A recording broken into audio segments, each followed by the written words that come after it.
I literally bought this longboard because of the movie The Secret Life of Walter Mitty. And because a friend and I, we went to Iceland and we really wanted to copy this famous longboard shot. And also I used this longboard to tick that off my bucket list.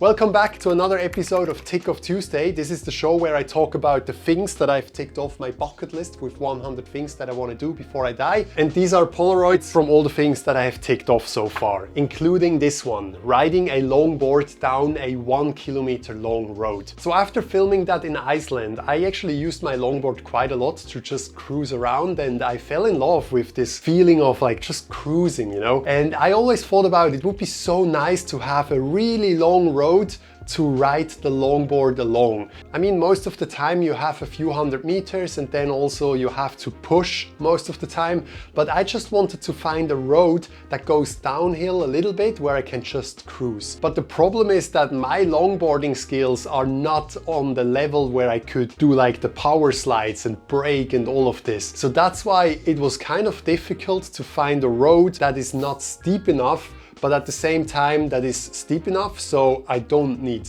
to push. And because I had this idea for a long time, I of course put it on my list as well. So when I came to the item number 51, longboarding down a 1 kilometer long road, or obviously it can also be longer, I was really thinking about, but where can I do this? And this is actually a main problem why people might not take action on their bucket list items, because they just don't know where exactly. Or at least for me, it's the case for many items that I'm just not sure yet where I can even do this. And because you don't know that yet, it's also much harder to take action on that. So that's why if you have this kind of goals on your bucket list, you should first think about where exactly can you make this happen? Because all the other stuff, like where can I get a longboard from? Do I need some extra equipment?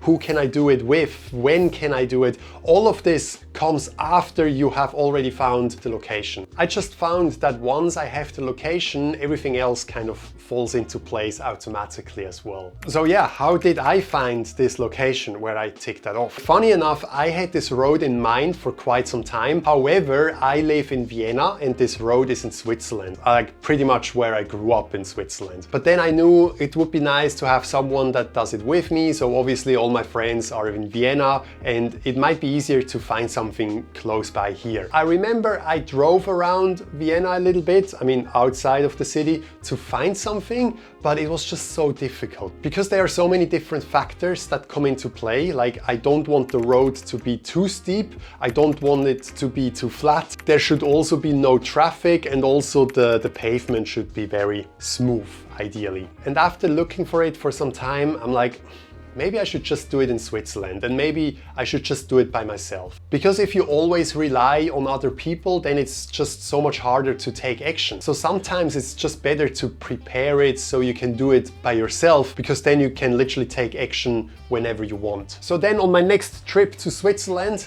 I packed this longboard and I was like, hey, I will be there over the weekend and I think I should just do it on Sunday early morning when there is less traffic, so I can do it safely. And the cool thing about this location that I picked is actually that right next to the road is this bike lane. So it's very safe to do it on there. However, I still wasn't sure if it's actually steep enough, because there's a middle section that is quite flat. So that was always my concern, that it might not be steep enough so I can actually complete this entire road without having to push with my legs. So the only way to actually find that out was to go there and try it. So the first part was rather steep and I knew I need all the speed that I can get from this first part. So that was already a bit sketchy. But before starting, I actually parked my car at the end and I measured the whole distance as well, and it turned out that it's 2 kilometers long, so double the length of what I actually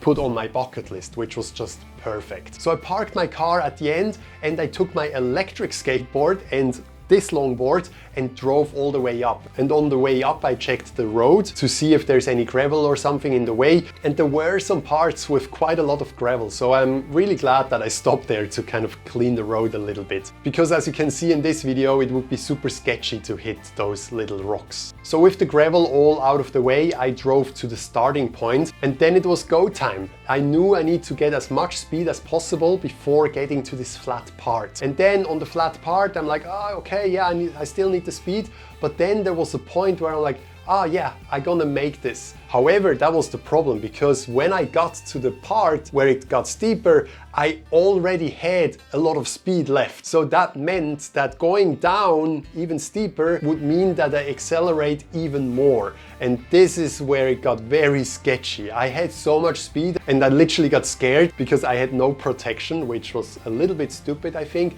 But I had so much speed and I knew that if I fall now, I can get hurt. And I don't want that. So last second I put my foot down to brake a little bit to just reduce the speed, and then I felt comfortable again and I kept going. And it was just super nice. And also, I didn't mention that yet, but the ending, it went up a little bit again, so that also helped to just brake, of course, because that was another factor. You don't want a road that is infinite going down, because at some point you want to brake as well. So the place where I did it was perfect for that as well. And then after 2 kilometers, I stood still again and I ticked that off my bucket list. And that's certainly a memory, something that I will remember every time I drive by this road, that I did that there. And I'm just a big fan of, if you have an idea, even if it's a silly idea, maybe it's an idea that you already had as a kid, you should act on this idea. You should still make it become reality, because the past version of yourself, or just the younger version of yourself, will be super proud of you that you have finally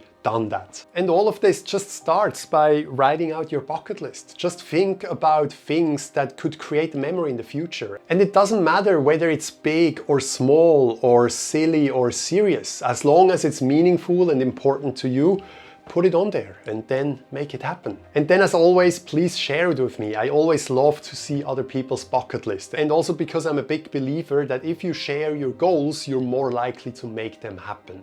So yeah, with that said, I'll see you next week. Bye bye.